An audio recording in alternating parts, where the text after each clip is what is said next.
Hello viewers and welcome again to Discovering Truth, and I am Pastor Forbes from the Gateway here in the Gambia Abiding Word Ministries.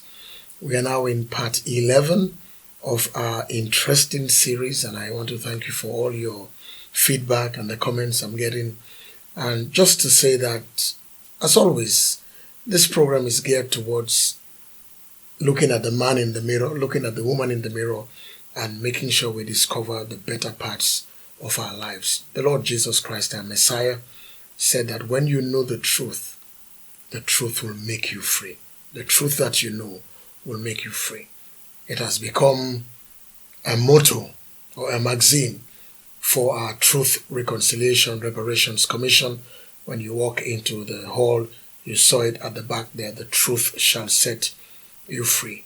That means that it unveils possibilities, it brings historical issues, it corrects misconceptions so that we are now properly guided with a right compass to continue without groping in the dark or living from the lower parts of life.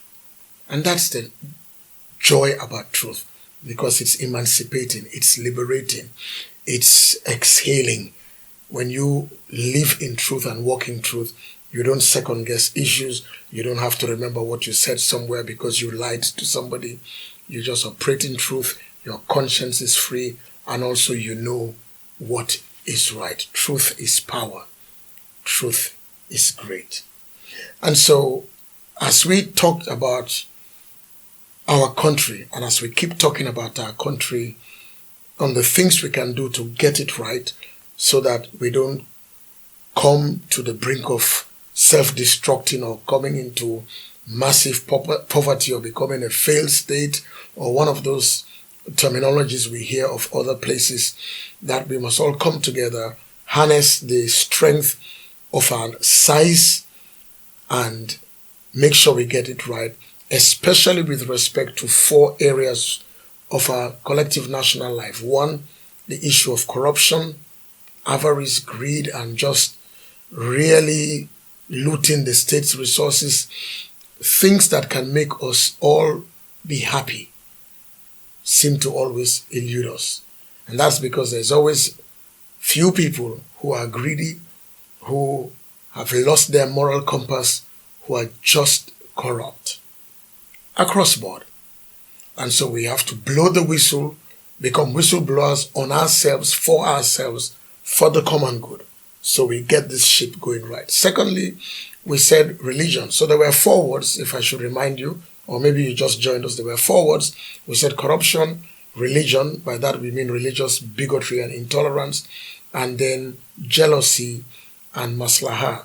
And otherwise, beautiful, national, cohesive, societal, coming together Arabic word, but which has taken another form altogether in our country, which lends to further corrupt practices, for example. And so we have corruption, and we have religious intolerance, and we have jealousy, and then maslaha. Today I want to talk a bit about jealousy, because it's harmful.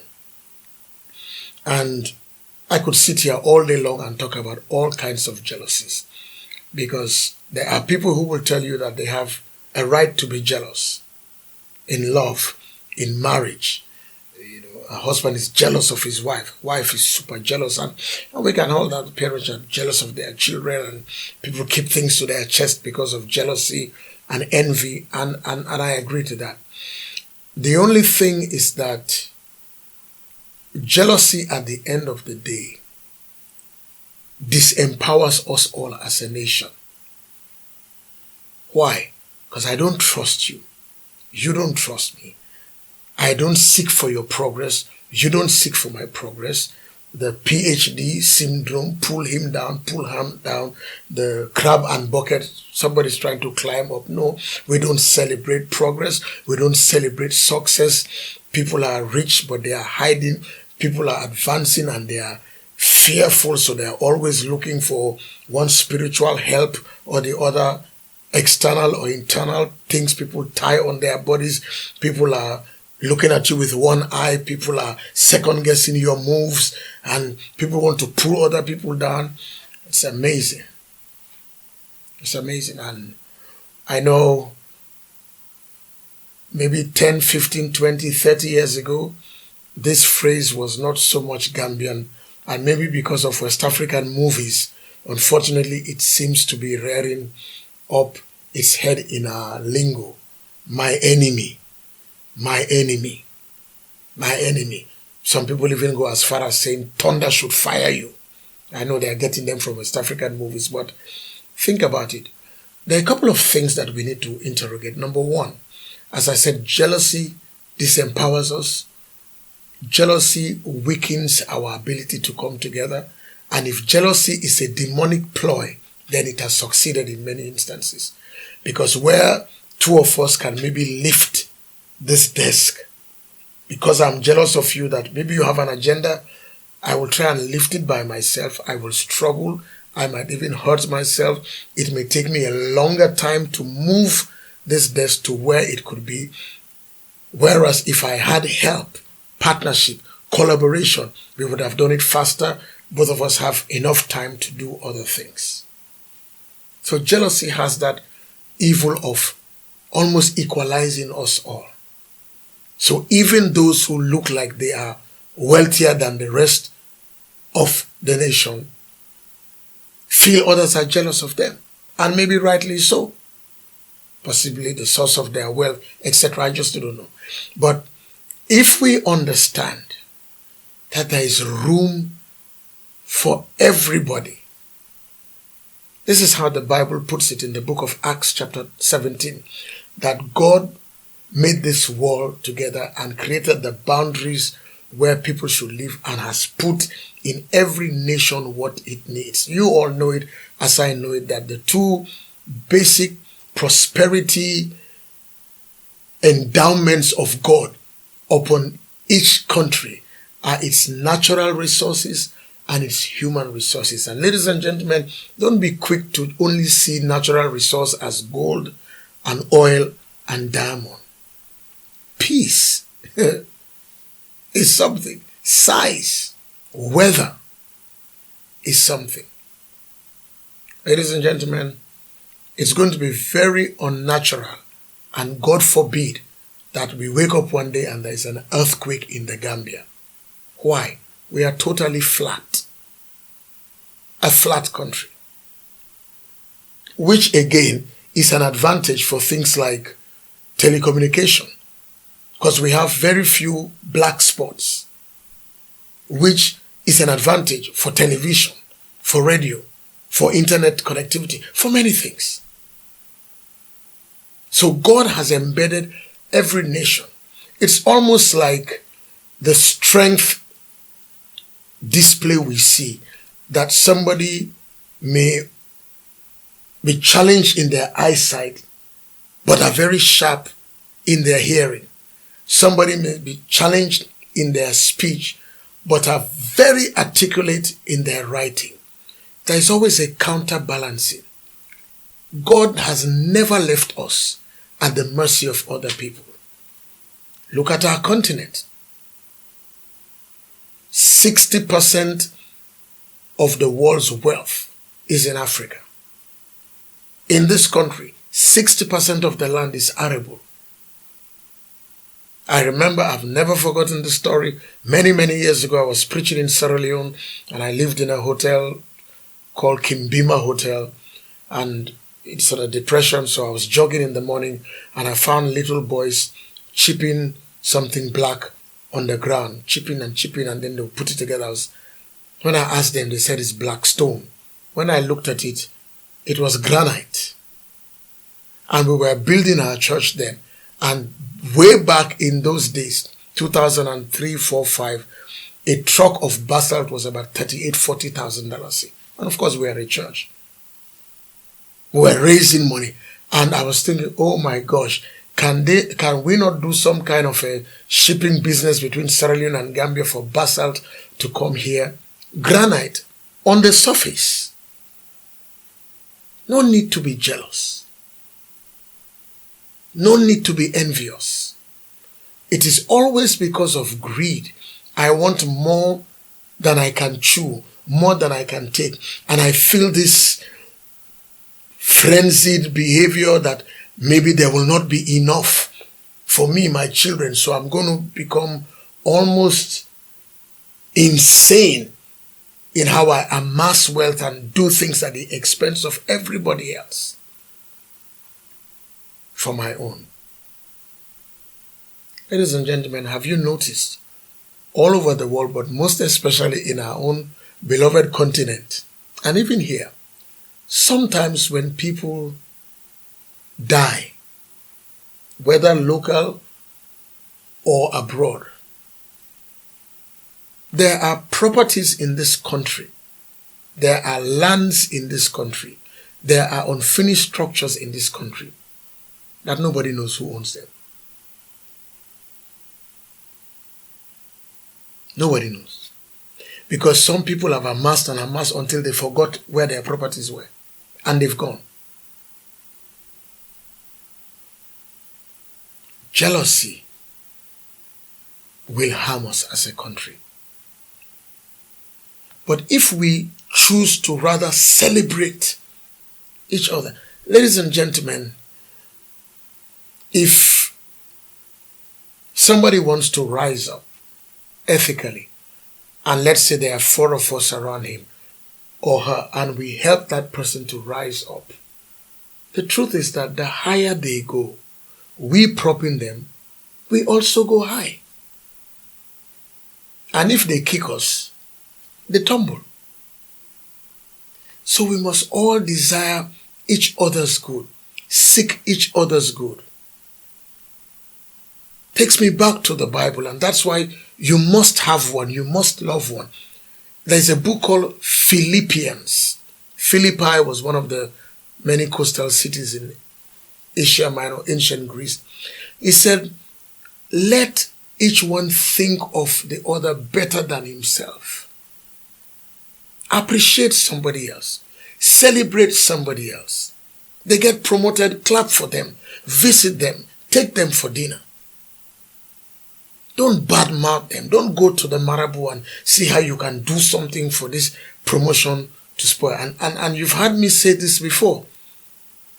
You know, in many jurisdictions around the world, you get promoted, people celebrate you. It's a big thing. There's dinner, you are mentioned in LinkedIn, you are mentioned in this place, you are mentioned in that place.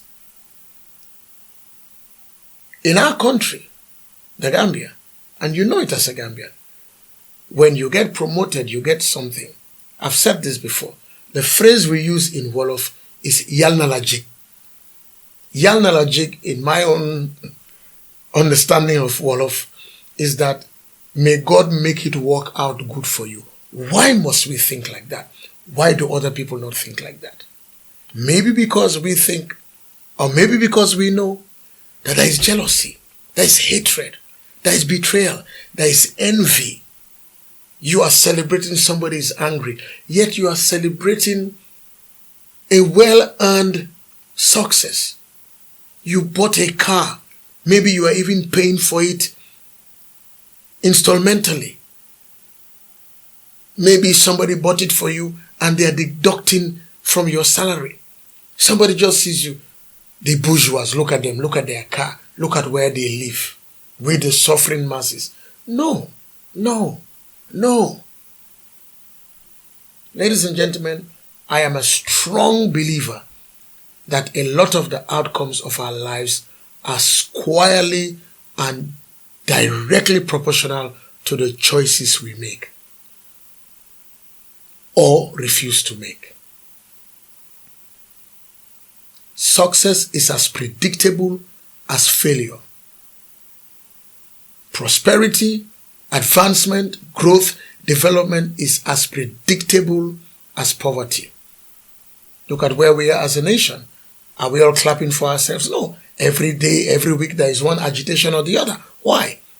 But remember 2017?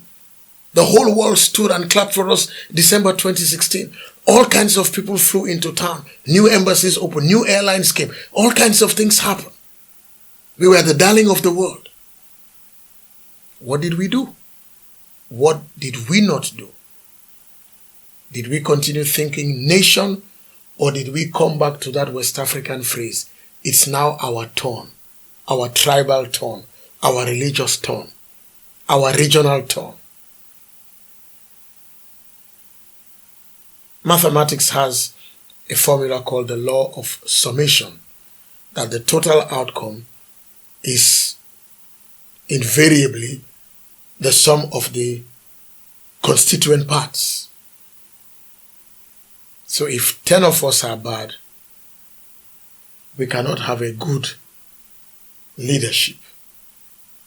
If all of us are jealous, we cannot have a free, nice leadership.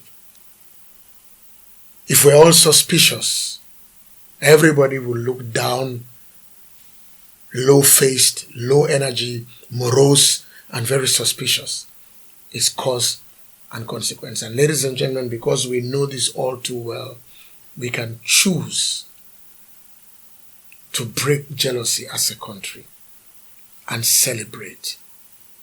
I will want to ask somebody, hey, I see you've done this. How did you do it? I want to learn. And the person will say, oh, I did this and that and that. I bought it from this place. I did that from, look, I'll send you the file. I'll send you an attachment. And we all grow together, because that is what other people are doing. That is what other nations have. There are nations that are thriving because they have great think tanks. And the think tanks are not seen as opposition ideas and the people are jealous and they are anti. No. And until we break that word and destroy that mindset of jealous, envy, and dislike, and almost hate for one another, we will remain where we are. We must get it right. I must not want you to fail. I must not want you to fall. I don't want you to be destroyed. Every one of my trainees in public speaking will tell you, sometimes I just said, okay, let me give you a speech, and I just give a speech off the cuff on any topic. And people's like, wow, Pastor, I wish I can be like you. And I always say that I want you to be 10 times better than me. Even as a pastor, I joke with my church and I tell them, look, I'm going to retire very soon. I'm going to retire very soon so others can grow. Because ladies and gentlemen, let me use agriculture. One of the reasons why you weed or you trim in branches is for new life to come up. You can't sit on that chair forever. You are there, you are sleeping on the chair, you are old, spent force. There are others. Your legacy should be that I trained this man, look at them, they make me proud. Look at that man, he makes me, look at that lady. When she came, she was trembling. Now she's the MD. And that person does not always have to come to your house and bring you a brown envelope and a bag of rice and give you sugar. No. It should be your joy. Because after all, you yourself, you were helped by somebody. Let us not be jealous of one another. Let us stop the infighting, the tribal fighting, the religious fighting, the regional fighting, family fighting, clan fighting. No. Ladies and gentlemen, take any sector in the Gambia and the world. One man cannot run it all. It's not possible. It's not possible. Aviation, no one airline can run this world. Media, no one media, anything, military, nothing. Agriculture, take any sphere of life. You're in transportation, you think the entire nation would use your transportation service? No, people have a choice. And because they choose else, does not mean they are jealous of you. They are not. So we must free ourselves, free our minds from myopia, short-sightedness, tunnel vision thinking, tunnel vision seeing, and celebrate one another. Celebrate rural Gambia, urban Gambia. Just celebrate Gambia, Gambia. Not Sose, Jola, Aku, Olof, Karoninka, Sarakule, Sere. No. Pular, Fula, no. Celebrate Gambia. I think it is what one nation tried to do that made them develop what they call the federal character. So that when you see the federation, you see Gambia. Ladies and gentlemen, if we think togetherness and love for one another, these little pockets of isolated jealousy groupings that we have will all be dispersed. People need to be promoted, let them be promoted. Somebody has a scholarship to go abroad, don't sit on their scholarship paper. Don't burn it, don't swallow it. Let them go. It's not all about you and your family and your people and your clan and your clique. Let it be for the country. If not, every time we sing our national anthem, we are lying. Excuse my word. And I repeat it, you are lying. We are lying. If we read the words of our national anthem, there is no room for jealousy. We join our diverse peoples to prove man's brotherhood. We strive and we work and we pray that we all may live in unity, freedom, and peace every day. Whatever we do, may justice guide our actions towards the good of everybody. Either we believe it or we don't. And I think we should. But let me stop here because my time is up. We have 3 more parts to end this. Remember, let us rise up and fight against corruption together, religious bigotry together, jealousy, envy, what in Wolof we call anyan. Let's fight it. And finally, the last word will be maslaha. By the grace of God, we'll do that next week. Until I come your way, next week by the grace of God, may God keep us.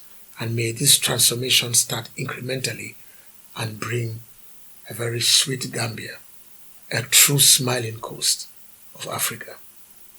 God keep us all.